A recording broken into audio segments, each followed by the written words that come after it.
दोस्तों, मान्यता के अनुसार पितृपक्ष अपने पूर्वजों के प्रति श्रद्धा और भाव दिखाने का समय होता है। पितृपक्ष में के लिए तर्पण और पिंडदान किया जाता है। मान्यता है कि शांत पक्ष में पितृलोक से किसी न किसी रूप में अपने सज्जनों से मिलने के लिए धरती पर आते हैं और सज्जनों के द्वारा भोजन व भाव ग्रहण करते हैं और अपने परिवार के जनों को आशीर्वाद देते हैं। माना जाता है जिन्हें अपने पितरों का आशीर्वाद हासिल होता है उन्हें जीवन में हर क्षेत्र में सफलता मिलती है। परिवार में सुख समृद्धि बनी रहती है। जो अपने पितरों के निमित्त नहीं करते, जिनके पितृ तत्व और प्रसन्न नहीं होते, उनसे देवी देवता भी प्रसन्न नहीं होते, उन्हें जिंदगी भर परेशानियों का सामना करना पड़ता है। ऐसे लोग बर्बाद और कंगाल हो जाते हैं। उनके घर में गरीबी और दृढ़ता छाई रहती है। जिंदगी भर कष्ट और दुखों से छुटकारा नहीं मिलता। ऐसे लोग दोष और कई ग्रह दोषों से पीड़ित हो जाते हैं। पितृपक्ष में यमराज पितरी को शांत तर्पण ग्रहण करने के लिए पृथ्वी पर भेजते हैं। पितृपक्ष समय होता है जब हम अपने पितरों को एक मुट्ठी चावल से ही प्रसन्न कर सकते हैं। पितृपक्ष के दौरान एक मुट्ठी चावल से छोटा सा काम करने से पितरी प्रसन्न और तृप्त होते हैं। पितृ दोष पितरी आशीर्वाद में बदल जाता है। पितरी आशीर्वाद से हर क्षेत्र में सफलता मिलती है। सुख समृद्धि धन वैभव की प्राप्ति होती है। अगर आपके दौरान एक मुट्ठी चावल से यह काम करेंगे तो आपके पितरी आपके हर दुख दर्द तकलीफ से रक्षा करेंगे, आपको मालामाल बना देंगे। दोस्तों, इस उपाय को सही तरह से करने के लिए आप हमारे इस वीडियो को अंत तक जरूर ही देखें। दोस्तों, आपको पुत्रों को प्रसन्न करने के लिए पितृपक्ष के दौरान चावल के पिंड का दान जरूर ही करना चाहिए। तर्पण के दौरान भी चावल के पिंडों का ही दान करना चाहिए क्योंकि पितृ को चावल के पिंड बहुत पसंद होते हैं। दरअसल चावल की तासीर ठंडी होती है। यही वजह है कि चावल के पिंड पितृ को शीतलता प्रदान करने के लिए बनाए जाते हैं।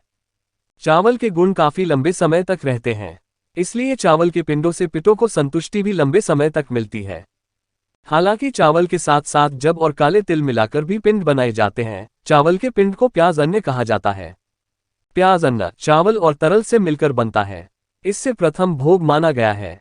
दोस्तों, एक मुट्ठी चावल का यह उपाय आपको दोपहर के ही करना है क्योंकि सूर्य की किरणें पृथ्वी पर दोपहर के समय तेज और सीधी पड़ती है। मान्यता है कि सूर्य के प्रकाश में शांति को पितृ सही तरह से ग्रहण कर पाते हैं। जिस तरह अग्नि का उपाय हवन यज्ञ आदि में देवताओं को भोग लगाने के लिए किया जाता है, उसी तरह पितृ तक भोजन भी सूर्य के प्रकाश के द्वारा ही पहुंचाया जाता है। दोस्तों, पितरी को भोग लगा से पहले यानी कि दोपहर के समय पितरों को भोजन कराने से पहले आप अपने हाथ की अंगुली में कुशा जरूर ही पहने। कुशा भी शीतलता प्रदान करने वाली होती है। कुशा की घास को बहुत ही पवित्र माना जाता है। इसे पवित्र भी कहते हैं। इसी वजह से हाथ में कुशांत कम करने से पहले पवित्रता के लिए धारण की जाती है। दोस्तों, आपको एक मुट्ठी चावल लेकर पितरी को भोग लगाने के लिए खीर बनानी चाहिए। हाँ दोस्तों, खीर साथ में बनाई जाती है। पिंड जो चावल से बनते हैं उन्हें प्याज अन्न कहते हैं। ऐसा इसलिए कहते हैं क्योंकि तरल और चावल से मिलकर पिंड बनाए जाते हैं। उसी तरह से प्याज अन्न को भी कहा जाता है क्योंकि खीर को भी चावल और तरल यानी कि चावल और दूध को मिलाकर बनाया जाता है। खीर भी पितरों को पके हुए भोजन के रूप में देते हैं। मान्यता कि कभी भी खीर को अकेले नहीं बनाया जाता, इसी वजह से पूरी भी इसके साथ बनाई जाती है। हमारे यहाँ पितरी अतिथि के रूप में पितृ पक्ष में आते हैं और उन्हें भोग में हम खीर पूरी लगाते हैं। दोस्तों, खीर पूरी बनाने के बाद अब आप गाय के गोबर का एक उपला ले इस उपले को घास पर रखकर अच्छी तरह से सुलगा लें। इसके बाद इस उपले को एक प्लेट में रख लें। अब हुए उपले को आप अपने मंदिर के पास रखें। मंदिर के पास ही खीर पूरी रखें और एक गिलास पानी भी जरूर ही रखें।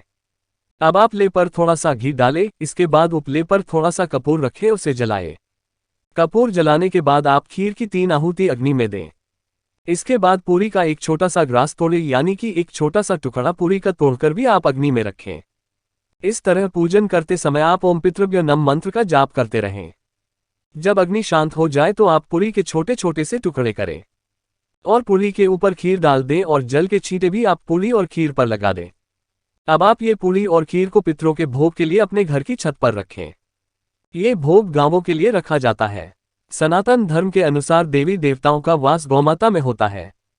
इसी वजह से गौ माता को भोजन हर में कराना जरूरी माना गया है, जबकि पितरी का रूप कौवों को बताया गया है। मान्यता के अनुसार पितरी लोग यमलोक में हमारे पितरी वास करते हैं। वही यम का ये संदेशवाहक भी कौवों को माना गया है। पितृपक्ष के दौरान साथ में भोजन का एक अंश कौवों को जरूर ही देना चाहिए। कौवों को यमराज का प्रतीक भी माना जाता है।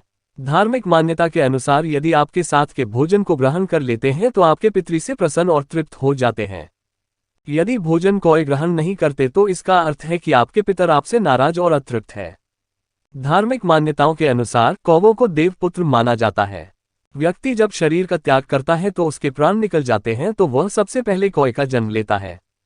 माना जाता है कि कौवे का किया गया भोजन पितरी को हासिल होता है। स्वान या कुत्ते यम के साथ रहते हैं।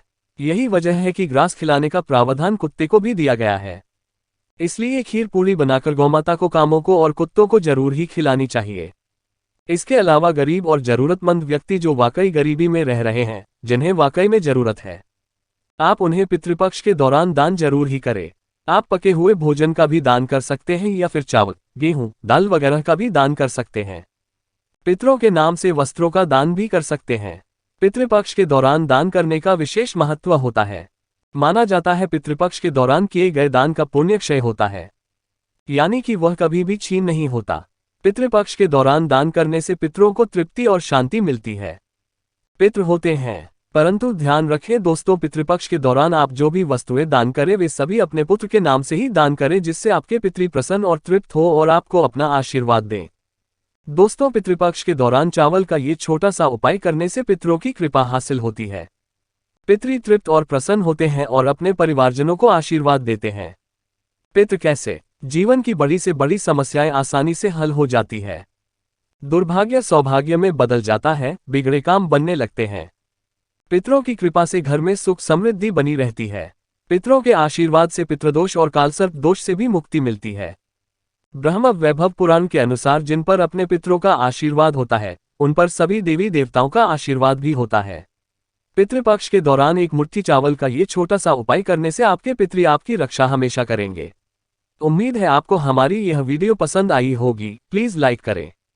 हमारी इस वीडियो को अपने फ्रेंड्स और रिश्तेदारों में ज़्यादा से ज़्यादा शेयर करें, जिससे वह भी इसका लाभ उठा सकें। हमारी और भी वीडियोस के लिए हमारे चैनल को सब्सक्राइब करना ना भूलें।